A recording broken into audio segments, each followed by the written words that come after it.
Hey, what's up? It's your girl Neek, and you're tuned in to Neek at Night. And tonight we're going to be talking about this situation with Tamar and her boyfriend, David Adefiso, or however you say his name, and him filing a restraining order on Tamar Braxton. Now, this story is a tricky one. As you guys know, not too long ago, she had this suicide attempt. He was the one who called 911. There was a lot of people who felt like it was kind of weird and awkward, his 911 call, how he was conveniently, mentioning certain things. And there was a lot of people who side-eyed that 911 call and so on and so forth. Well, leading up to her kind of like getting her recovery going on, we then seen a video of him out and about with her son Logan at the beach, and he posted it to the gram.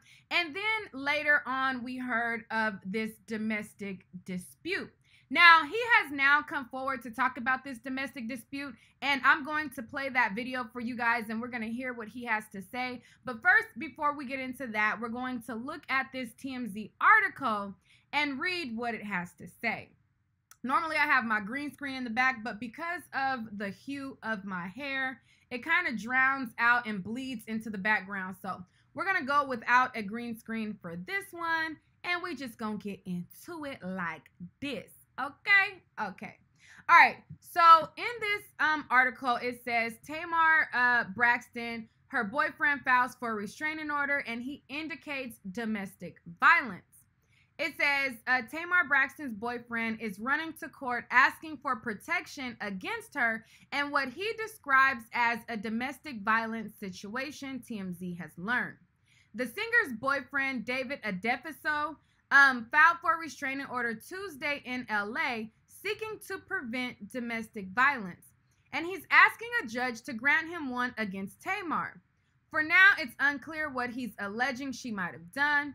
It doesn't look like the court has approved his request just yet. We're reaching out to Tamar's team to get more info. So far, we have not heard back. It says, at any rate, it's another sign that things have been volatile lately in her life, especially as it pertains to David. Remember, he's the one who called 911 not too long ago, saying Tamar was threatening to kill herself. He also mentioned her WeTV beef to the cops at the time. Also, keep in mind, family sources connected to Tamar have told us they believe she's changed since getting with him, claiming her mood seems to align with his. We've also been told that David has come off as controlling in Tamar's reality show, and now that he's been quite involved in her business decisions as of late. So that was the article in which they talked about the domestic violence situation. And then he came forward and he did a Zoom video on YouTube where he was describing their relationship and describing how detrimental domestic violence is. I'm going to play some of that video and I want to get you guys' opinion on it. There's some people who feel like he's simply, telling his side of the story. They feel like Tamar is a loose cannon, and they feel like it's probable that he may need to, get some type of protection from her. Then you have other people who feel as though he's being opportunistic, he's trying to bring her down, and he's trying to get clout off of the situation. Now, me personally, I don't think that every single person who tells their side of the story when dealing with somebody that's high profile is necessarily trying to automatically get clout. However, in this situation, I don't know how I feel about it all the way yet. So I'm going to look at this video that he posted. I have not viewed it yet, so we're going to be watching it together. And then I'm going to kind of see how I feel about it. Because a lot of people automatically think like, oh, if a person is a celebrity, oh, if they did you wrong, you got to be wanting clout because you talking about it. And I don't think that that's true. But, there is something a little bit iffy about him. And there is something a little bit, odd. I mean, I've been looking at him with the side eye since Tamar bragged about how fine he was. And then when we seen him for the first time and we realized that her idea of fine was different than our idea of fine, I've been side-eyeing him from that. Then, she also had these subliminals where it looked like she was, accusing him of possibly being on the DL. And it's just been a lot going on. But I'm going to see what he has to say about it. And I'm going to see how I feel about him and see what kind of feels I get from this little video that he has explaining this whole domestic violence situation. But y'all tell me before I started, do you think it's clout or do you think he's simply telling his side? I loved her from day one with my entire heart. My heart, my body, my soul, my spirit. I loved her with everything I had. And I stood by her through thick and thin.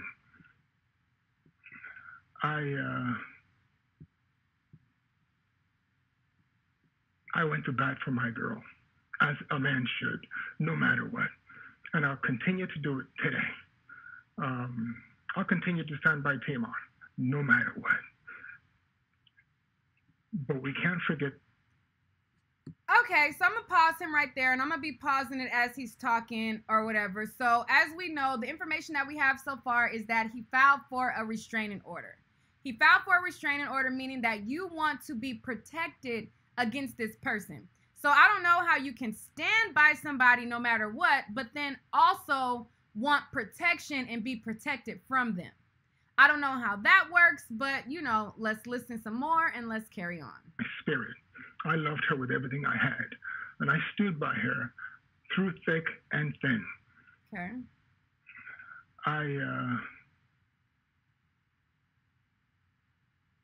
I went to bat for my girl, as a man should, no matter what.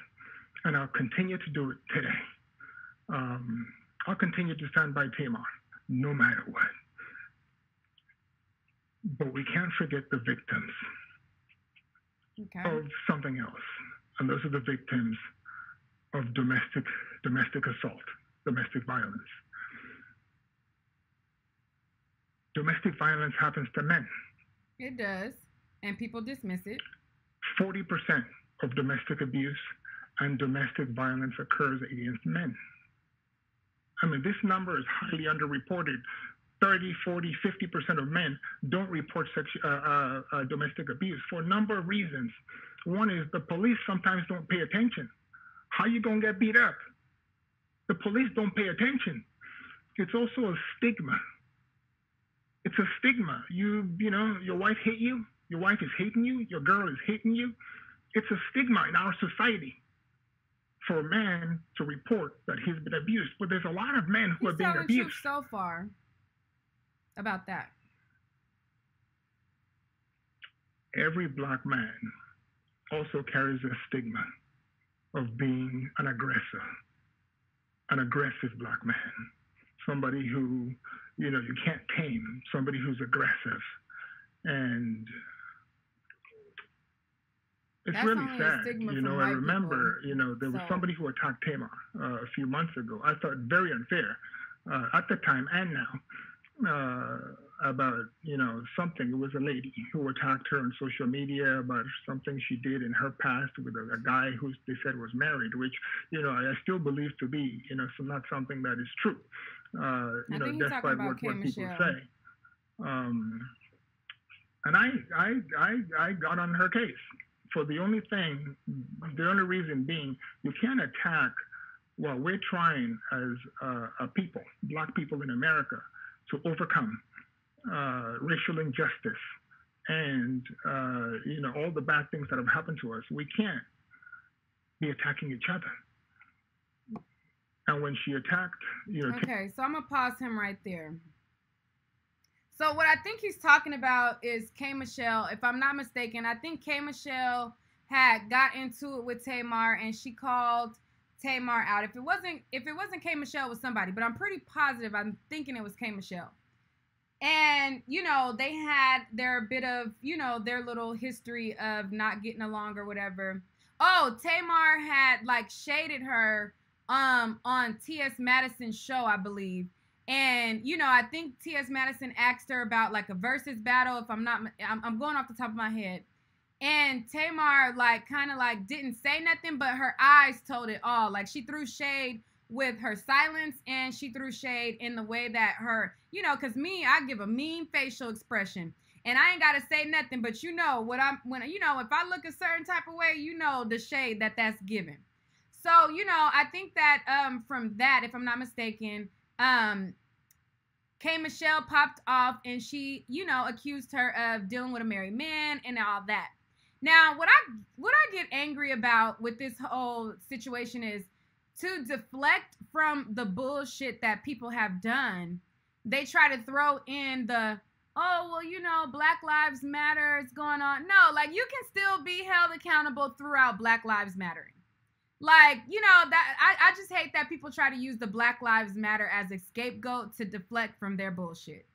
But, I'm going to let him finish. Tamar, I came to her defense because I didn't believe it was right for one Black woman to attack another Black woman in America. We should stand together. So I'm going to make a pledge. I will not. Your girl was shading her too, though. I will not subscribe to that. Us attacking each other. We must just speak the truth. We can't attack. I will never, never bring myself to attack Tamar, somebody I've spent so long with. I never will. It's just not something I will do. I'll speak the truth. Here's the truth.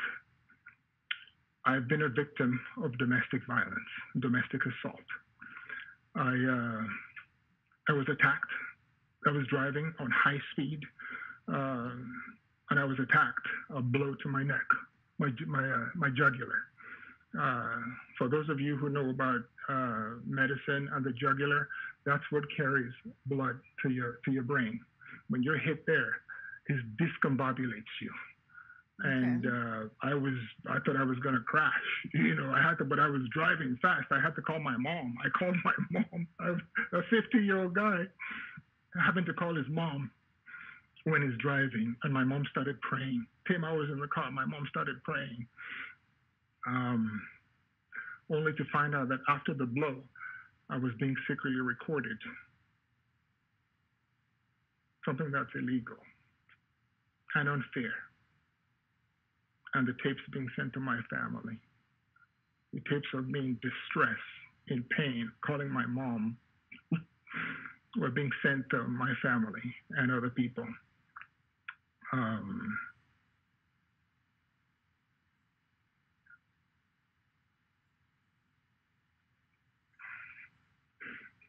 I can see how that can be humiliating. You get socked and then somebody try to make fun, record you in distress.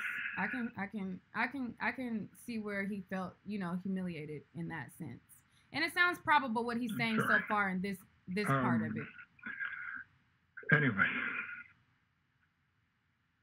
my car was destroyed. I drive a Rolls Royce, many of you know. Almost $30,000 in damage. And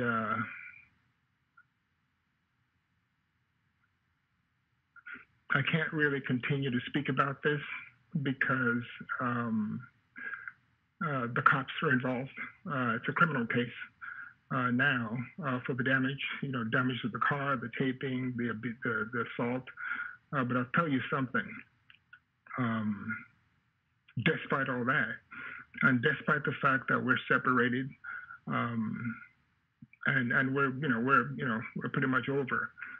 The love never goes away. I love Tamar from the bottom of my heart. I always have, and I will continue to.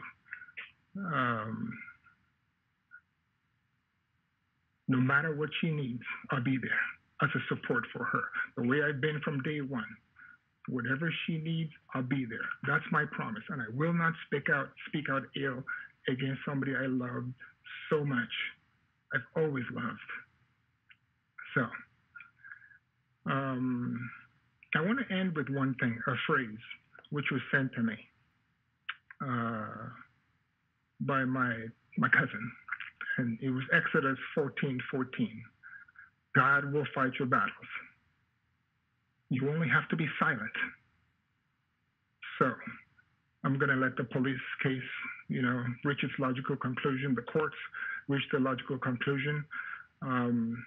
And I'm going to continue what I believe to be my mission, and that's to help people. And so I'll continue to do that. And that's what we're going to do today. But before I say that, I'm going to say one thing about what was told about me grabbing or hitting Tamar or anybody else. It's a complete and absolute falsehood. I have never, ever, ever, and never will, ever put my hand on a woman, ever. I grew up in a household. My parents were together for 50 years. They were married. I lived in the home for 21 years, but I observed them for over 40 years. And my mom and dad were the most loving and kind couple to each other. I never saw my dad hit my mom. I never heard my mom hit my dad or see it. My mom used to call the boys. There were three of us. There were 3 boys and 3 girls. My mom used to call the boys, and she used to tell us, do you ever see your dad hit me? Do you ever see your dad lay a finger on me? Never one time did my dad, I never witnessed domestic assault growing up, ever. Not from a friend, not from a cousin, not from, I never did. I didn't grow up in that environment.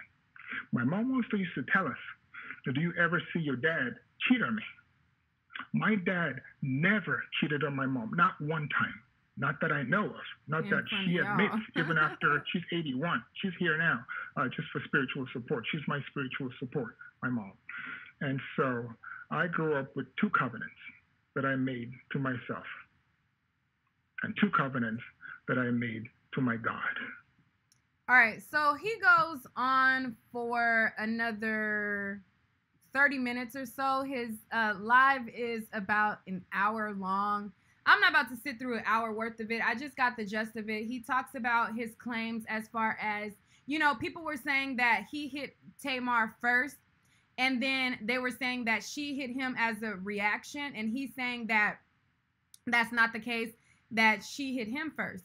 What I will say is, you know, there is 2 sides to a story, just like any other time that I report on a story where we only have one side of it.